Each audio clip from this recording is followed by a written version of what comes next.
Have you ever been told that it's all in your head or you're just stressed when you know there is something seriously wrong going on inside? Medical gaslighting leaves so many of us invalidated and unheard. In this video, I will be reacting to various TikToks and Reels about medical gaslighting, and we'll talk about what it is, how to recognize it, and what to do about it. Okay, good morning, Kelsey. I am Dr. Absolutely Useless. I did not read your chart. Hi, good to meet you. I have chronic pain and the bar is so low it's in hell, so that does not surprise me. Okay, so despite the fact that you wrote this all down on the intake form already, what brings you in? Well, after about 12 years of intense agonizing pain where a lot of doctors told me I was faking it was all in my head, anxiety, that kind of thing, I did finally get a diagnosis from you guys. Thank you so much for that, by the way. Love that turnaround time.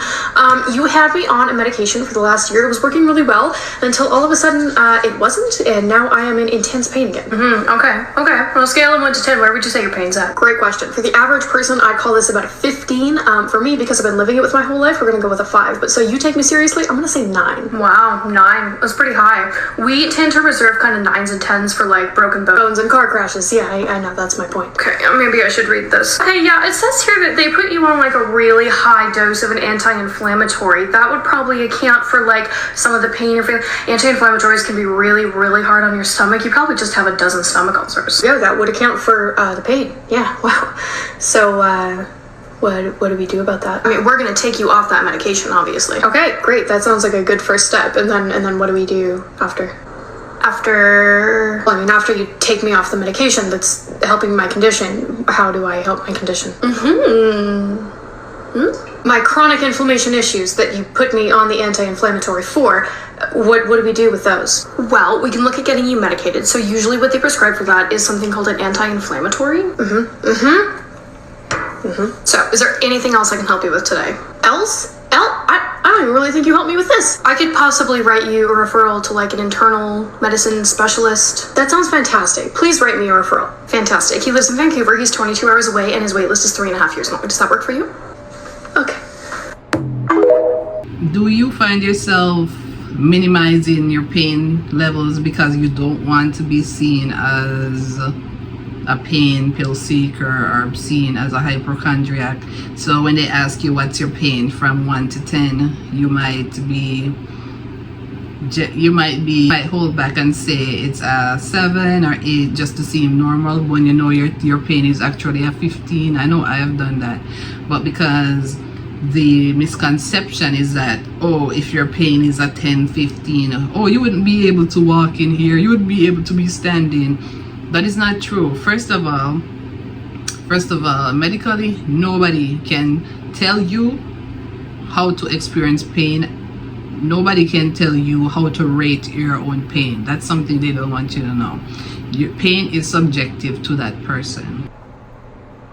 I went to the emergency room recently because I was having some medical issues, and as they do, the doctors came up to me and asked me if I was allergic to anything. And I said, I'm allergic to progesterone. He goes, what do you mean you're allergic to progesterone? And I was like, well, I don't know if I'm like allergic to it, but like it makes me very sick. I had to take it before, like during my pregnancy, and it made me so ill. I had a terrible fever, vomiting all the time. Like it was very bad. I cannot take it. And I have tried it more than once. He basically tells me like, well, you can't be allergic to progesterone. And I'm like, okay, but it makes me like really sick. Like I can't take it. He just goes, okay. And we continue on with the visit, right? So he tells me that my hormone levels are off, and that's like a huge part of what's going on, right? So we're trying to figure out what's wrong with me. I'm like, oh, okay, yeah. So he prescribes me a medicine. It doesn't say progesterone or anything. It was just another name of a medicine that I don't know because I'm not a doctor. Tell me why I go home and I'm taking it for a few days and I'm feeling like exponentially worse. Like I am doing worse than when I walked in. Every time that I start to feel worse, I'm like, I'm gonna take another one of these medicines because it's supposed to be helping me feel better. So I'm gonna take another one to make sure it's helping me feel better. And this went on for like a few days. I find the release packet from the hospital and I read it, and the first word on it was just a kind of progesterone. I was livid. I am livid. I have a baby to watch. I have things I have to do.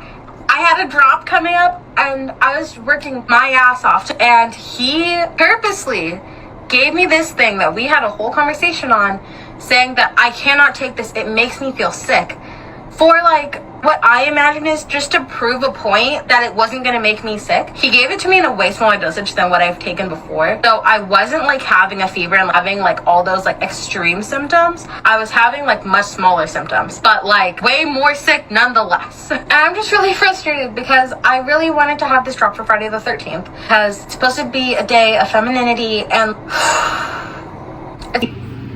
why would he do that? See, a big part of healthcare and even being a provider is to listen to the patients and do not second guess yourself. You know what you're allergic to, you know what your body responds to. Don't let anybody tell you anything differently, and always research your medications. Always double check your medications, research your medications just to be sure. Don't just put your life into the hands of a doctor, nurse practitioner, whoever it is, just because they have a degree in their hands. It is your life, okay?